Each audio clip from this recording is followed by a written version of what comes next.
kung boring kayo sa buhay nyo, huwag nyo namang idamay pati damit. Umpisaan na natin ang nakikita.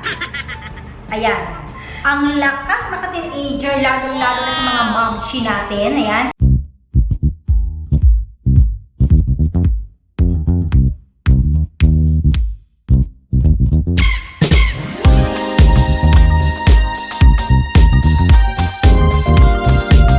Nagbukas na ang tindahan ni Aling Maria. Because you know I go to Palengke, Palengke. Each morning I go to Palengke.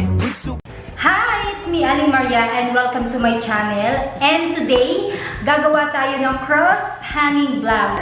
Nanira na naman ako ng napakatinong damit. Oo, ang galing ko talaga, no?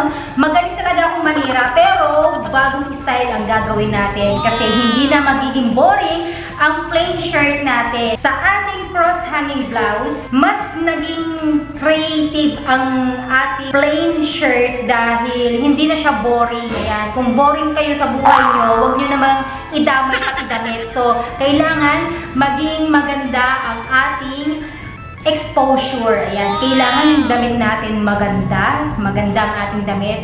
Kung tayo malungkot lagi, kailangan maganda pa rin tignan yung ating mga damit. Kung mapapansin nyo, para kung nagtatrabaho sa factory, naka-uniform ako ng kulay puting damit. Ayan. Ganyan na ganyan ang aking style kapag ako ay nagtatrabaho sa mga factory.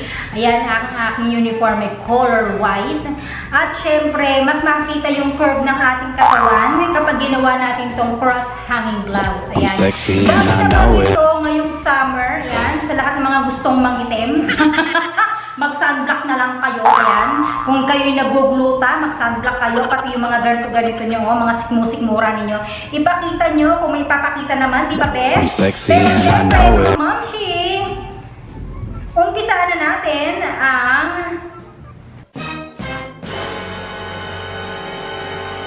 nakikita. Ayan. Pero syempre, umpisahan na natin ang tutorial or DIY ng ating cross-hanging blouse. First, reverse the blouse and take the center of your blouse with pin and how high that you want so that we can easily marking, and make sure that the length that you want because we cut it out.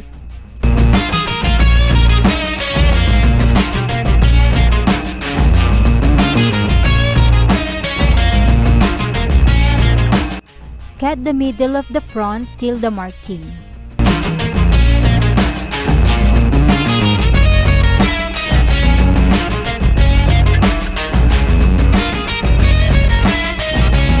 And cut the side seam in the same length of the center blouse.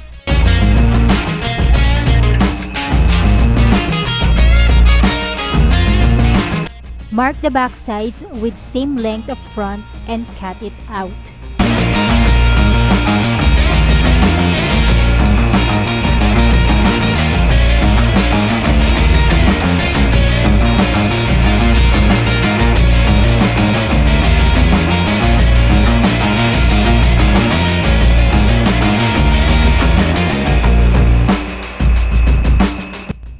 Excess fabric of the back side, we can use it at the extended tie and cut in the middle. And now, we can join it on our sewing machine.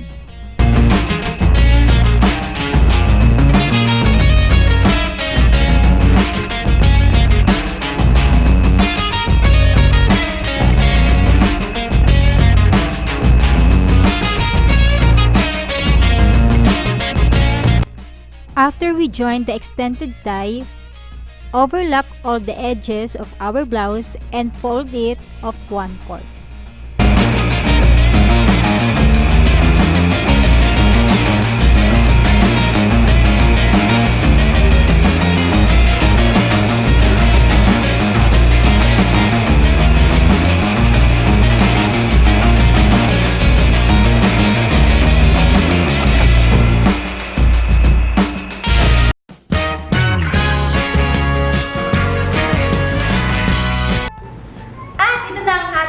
Product. Lahat ng ginamit ko ay nakalink sa baba ng descriptions. Any questions and suggestions, just comment down below. Diba, mas maganda ang ating cross-hanging blouse, lalo na kapag naka-high waist. Ayan, ang ganda-ganda, diba? Sexy-sexy mo. Ang lakas maka-teenager, lalo-lalo na sa mga momshi natin. Ayan, mas maganda talaga na yung ano natin, yung sikmura lang natin nakikita, hindi yung sa may bandang pusod pababa. Parang nakipag-away tayo kay Wolverine, mga ganon. Kaya kailangan high waist. Bagay sa mga momshi natin na merong tinatago, ayan, mga marka ng nakaraan. Pwede ka nang makipagsabay sa mga teenager, di ba? Sa simpleng pagdadamit na ganyan. Wow! Kaya mag-subscribe ka na at click na rin ang bell icon para palagi kang updated sa aking vlog. And it's me, Aling Maria. Thank you for watching! Marie, Marie, Marie.